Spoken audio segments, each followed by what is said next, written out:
O Vasco é pra quem acredita, Serginho! Vai a loucura o torcedor do Vasco em São Januário e em todo o Brasil! Vasco não vai bajar, não vai bajar. Vasco não vai bajar, Vasco não vai bajar. Soque a mesa 3 vezes. Aponte para baixo o indicador. Em seguida, balance negativamente o dedo. Enquanto isso, repita a frase. Vasco não vai bajar, Vasco não vai bajar. Em espanhol, o mais comum seria dizer não vai a descender, que em português, traduzindo literalmente, seria o Vasco não será rebaixado de forma literal. Aqui a gente usa muito o não vai cair, ou caiu, brinca, fica essa brincadeira. Então o Ramon, ao ouvir isso, eu acredito que ele tenha falado não vai bajar para a brasileira, não vai bajar, o Vasco não vai cair. O Carlos é filho de pai argentino e mãe brasileira. A minha relação com o Vasco, ela se confunde com quem eu sou mesmo, desde bebê com blusa, sabendo, morando na Argentina, eu perguntava qual é seu clube lá, eu sou Vasco. Há 19 anos, ele mora no Brasil e foi alfabetizado nos 2 idiomas ao mesmo tempo. Então eu falo espanhol com sotaque de argentino e falo português com sotaque de carioca. O Carlos nos ajudou a explicar o sentido da frase que marcou o ano do Vasco. Vasco não vai barrar. O Vasco não vai barrar. Vasco não vai barrar. A gente se aferrou a isso como, olha, o nosso comandante não deu o braço a torcer.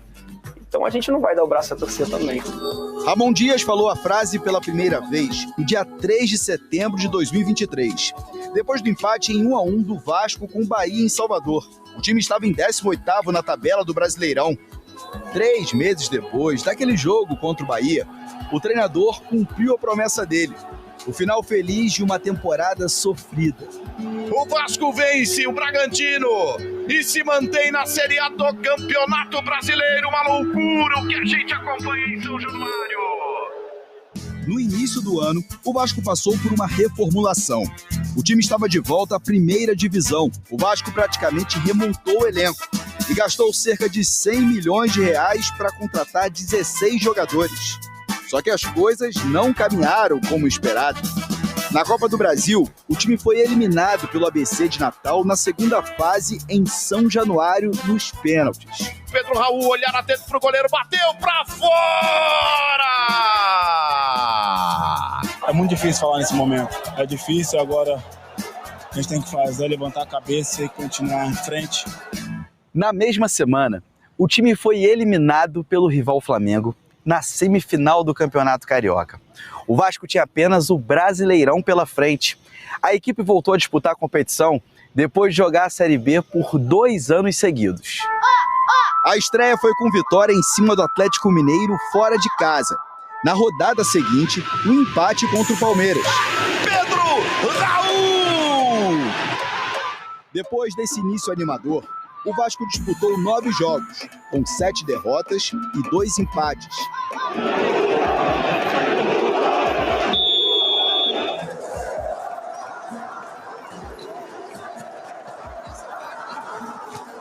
Em alguns jogos, a falha é da montagem do elenco, sim.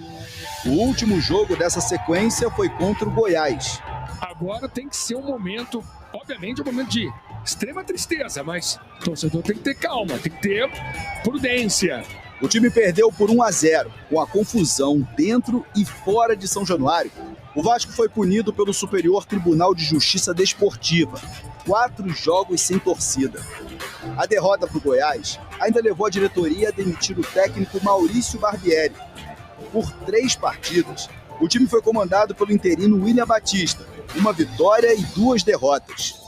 E quando o Ramon Dias assumiu, o time estava na vice-lanterna, com apenas 9 pontos em 14 rodadas. Além do novo técnico, o Vasco precisou fazer mais investimentos no elenco. Contratou 9 jogadores na segunda janela de transferências.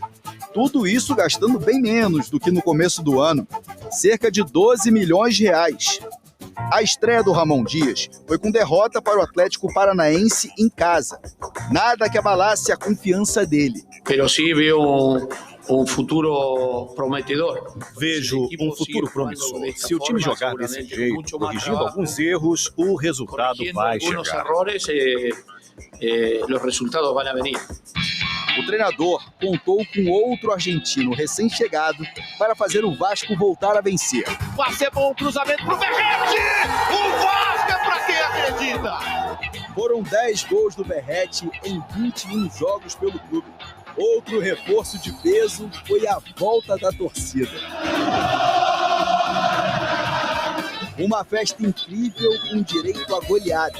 5-1 contra o Coritiba.